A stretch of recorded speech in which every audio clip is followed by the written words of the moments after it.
ఈరోజు విష్ అనేది ఎలా వాడతాం అనేది నేర్చుకుంటాం. Wish wish so how do we use this word wish? మనకు తెలిసినటువంటి యూసేజ్ ఏంటంటే విష్ అనేది జనరల్గా ఎవరికన్నా that some good things will happen to them అని చెప్పి మనం చెప్తాం. జనరల్గా విష్ చేస్తాం. Wish you a happy new year, wish you good luck, right? Wish you good luck, wish you a happy new year అంటాం.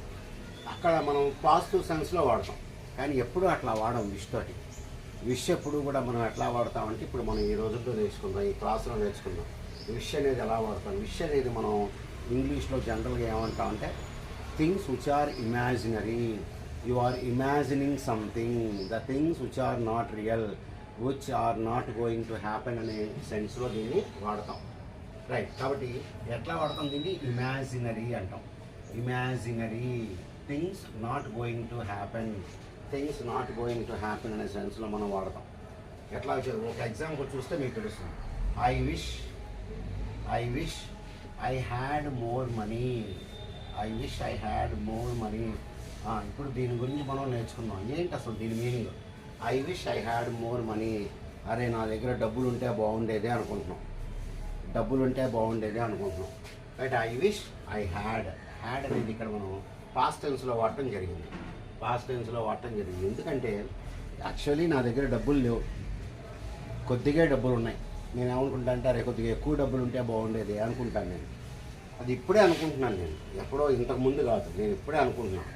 అరే ఇప్పుడు నా దగ్గర డబ్బులు బాగుంటే బాగుండేది, సినిమాకి వెళ్ళిపోయేవాడిని నేను, కల్కి సినిమాకి అనుకుంటాం, రైట్? కాబట్టి I wish I had more money అంటే దాని మీనింగ్ ఏంటంటే at present I don't have enough money, I don't have more money. కాబట్టి ఇది పాస్ట్ టెన్స్లో మీకు కనపడుతుంది ఇక్కడ, కానీ దాన్ని ఏమంటాం అంటే మనం ప్రజెంట్ టెన్స్లోనే కోరుకుంటాం మనం ఎప్పుడు కూడా. కానీ వెర్బ్ మాత్రం పాస్ట్ టెన్స్లో పెడతాం, మనం పాస్ట్ టెన్స్లో పెడతాం, అంతేగాని సెంటెన్స్ పాస్ట్ టెన్స్లో లేదు, రైట్? సో ఎప్పుడు వాడతారు దీన్ని? జరగవు. You want to imagine something that did not happen, that is not true. కానీ నిజం కాని దాని గురించి మీరు అనుకుంటున్నారు అనమాట. అరే నా దగ్గర డబ్బులు ఉంటే బాగుండేది ఇప్పుడు మాత్రమే అనుకుంటున్నారు. ఇది ప్రజెంట్ టెన్సే, కానీ మనం వాడే వెర్బ్ ఏంటంటే హ్యాడ్ అనేటువంటి పాస్ట్ టెన్స్ వాడాం. నా దగ్గర డబ్బులు ఉంటే బాగుండేది ఇప్పుడు ప్రజెంట్ టెన్స్లో గురించి మాట్లాడుతున్నాం, రైట్? ఇమాజినరీ అంటాం, అంటే నిజం కాదనమాట. నిజం కాని దాని గురించి మనం వాడుతూ ఉంటాం. దీన్నే మనం ఏమంటామంటే హైపోథెటికల్ అని చెప్పంటాం. This is also called hypothetical, not real. ఊహిస్తాం అనమాట. You want imagine something which was different from the reality. నిజానికి దూరంగా ఉండే మీరు ఆలోచిస్తున్నారు. కాబట్టి I wish I had more money అంటే ఏంటి? నా దగ్గర ఇప్పుడు డబ్బులు లేవు, డబ్బులు ఉంటే బాగుండేది. నా దగ్గర డబ్బులు లేవు, డబ్బులు ఉంటే బాగుండేది. అలాగే చూడండి, I wish I were young, నేను మళ్ళీ కుర్రోడ్ని అయితే బాగుండేది. I wish I were young అసలు జరగదు, విచ్ ఈజ్ నాట్ ట్రూ. నేను ఇప్పుడు యంగ్ కాదు, నేను చాలా ఓల్డ్ అయిపోయాను.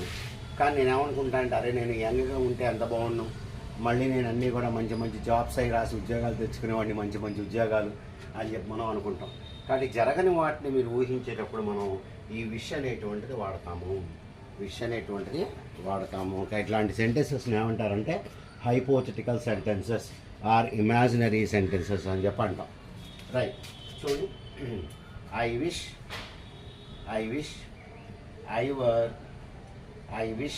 I were a doctor. అరే డాక్టర్ని అయ్యి ఉంటే ఎంత బాగుండేది. హాస్పిటల్కి వెళ్తారు, అక్కడ అందరూ కూడా డాక్టర్కి బాగా రెస్పెక్ట్ ఇవ్వటం అవన్నీ చూస్తారు. అరే నేను డాక్టర్ని ఉంటే బాగుండేది, చక్కగా బైపీసీలో బాగా చదువుంటే నాకు ఎంట్రన్స్లో మంచి మార్కులు వచ్చాయి అని చెప్పి మీరు అనుకుంటూ ఉంటారు. ఇది దీని అసలు విషయం. ఇక్కడ మీరు ఏంటంటే ఈ విషయం తర్వాత మనం ఇక్కడ రాసేది మాత్రం పాస్ట్ టెన్సే, కానీ మీనింగ్ మాత్రం ప్రజెంట్ టెన్స్ అని మీరు కంపల్సరీగా గుర్తుపెట్టుకోవాలి. ఇప్పుడు చూడండి, నేను యంగ్గా ఉంటే బాగుంటుంది అని చెప్పి అనుకుంటున్నారు ఇప్పుడే. అరే ఇప్పుడు నేను యంగ్గా ఉంటే బాగుండేది అని చెప్పి అనుకుంటున్నాను.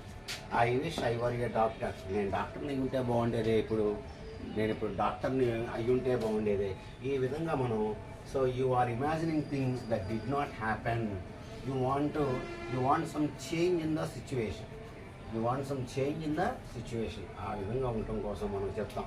ఇది చూడండి, I wish I wish I wish my father I wish my father were alive today were alive today. రేపు మా నాన్న బతుకుంటే బాగుండేది, ఆయన అన్ని పనులు చేసి పెట్టేవాడు, నాకు బాగా హెల్ప్ చేసేవాడు. ఈ సెన్స్లో మనం వాడతాం.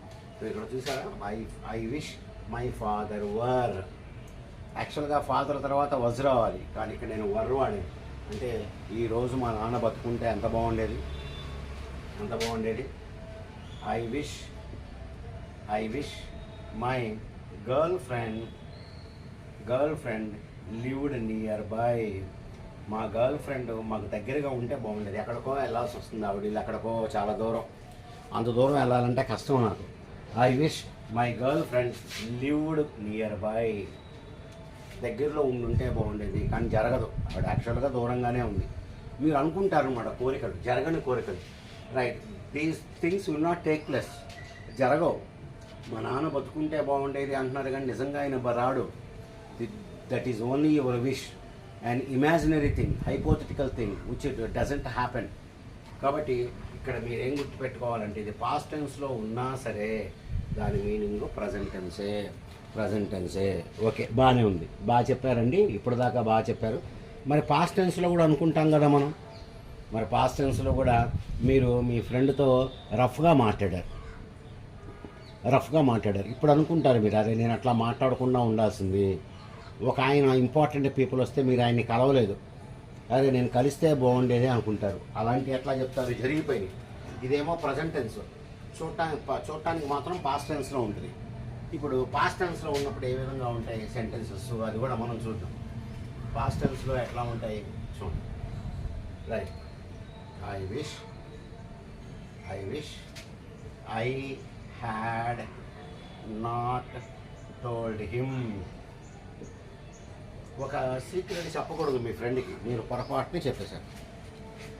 ఇది జరిగిపోయింది చూడండి, హ్యాడ్ వచ్చింది. ఇక్కడ హ్యాడ్ వచ్చిన తర్వాత మనకి టోల్డ్ అనేటువంటి థర్డ్ ఫామ్ వచ్చింది. I wish I had not told him. అరే నేను అడిగి చెప్పకుండా ఉంటే బాగుండేది,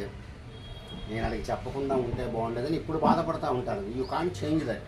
చెప్పేశారు, మీరు ఆల్రెడీ చెప్పేశారు దాన్ని, ఇప్పుడు మీరు దాన్ని మార్చలేరు. కాబట్టి మార్చలేని దాన్ని ఏమంటామంటే ఇమాజినరీ సిచ్యువేషన్ అని చెప్పి అంటారు. Right, I wish I had met him. Me friend వచ్చాడు ఫారిన్ నుంచి, అందరూ వెళ్ళి కలిసి వచ్చారు, మీరు మాత్రం వెళ్ళా. ఇప్పుడు మీరు బాధపడుతున్నారు కనుక, అరే నేను ఆయన్ని కలిసి ఉంటే బాగుండేదే. హ్యాడ్ తర్వాత మీట్ మెట్ అని వచ్చింది. I wish I had met him. నేను ఆయన కలిసి ఉంటే బాగుండేది అని చెప్పి ఇది మాత్రం పాస్ట్ టెన్స్. ఎందుకంటే మీరు పాస్ట్ టెన్స్ గురించి ఆలోచిస్తున్నారు. పాస్ట్ టెన్స్లో జరగని దాని గురించి ఇప్పుడు మీరు చెప్తూ ఉన్నారనమాట. పాస్ట్ టెన్స్లో జరగని దాని గురించి చెప్తున్నారు. కానీ జరగనిది మనకి ఏంటంటే హ్యాడ్ వచ్చి థర్డ్ ఫామ్ వచ్చింది. అన్ని చోట్ల హ్యాడ్ వచ్చి థర్డ్ ఫామ్ వస్తే మనం దాన్ని పాస్ట్ టెన్స్ అని చెప్పి అంటాం. కాబట్టి ఇట్లాగా మీ మైండ్లో ఉండేటువంటి ఫీలింగ్స్ని మీరు ఈ విధంగా ఎక్స్ప్లెయిన్ చేస్తూ ఉంటారు. కాబట్టి విష్ తోటి మనం మామూలుగా విష్ చేయటం వేరు. Wish you happy new year అని, విష్ యూ గుడ్ లక్ అని, wish you for your exams అని, అవి వేరు. ఇక్కడ మనం చెప్పేది ఏంటంటే విష్ తర్వాత మనం ఒకసారి పాస్ట్ టెన్స్ వాడతాం, ఒకసారి ఏమో పాస్ట్ పర్ఫెక్ట్ టెన్స్ వాడతాం, హ్యాడ్ వాడతాం. ఈ జరిగిపోయిన దాని గురించి మీరు ఇప్పుడు ఆలోచిస్తున్నారన్నమాట. ఇందాక చెప్పిందేమో ఇప్పుడు ఉంటే బాగుండేది, నేను కుర్రోడ్ని ఉంటే బాగుండేది, నేను డాక్టర్ని ఉంటే బాగుండేది, మా నాన్న బతుకుంటే బాగుండేది అని చెప్పి మీరు చెప్తూ ఉన్నారు. మీరు అర్థమైంది అనుకుంటా మీకు. ఈ విధంగా మీరు విష్ అనేది వాడాలి. కాబట్టి చూడంగానే మీరు కన్ఫ్యూజ్ కానక్కర్లేదు.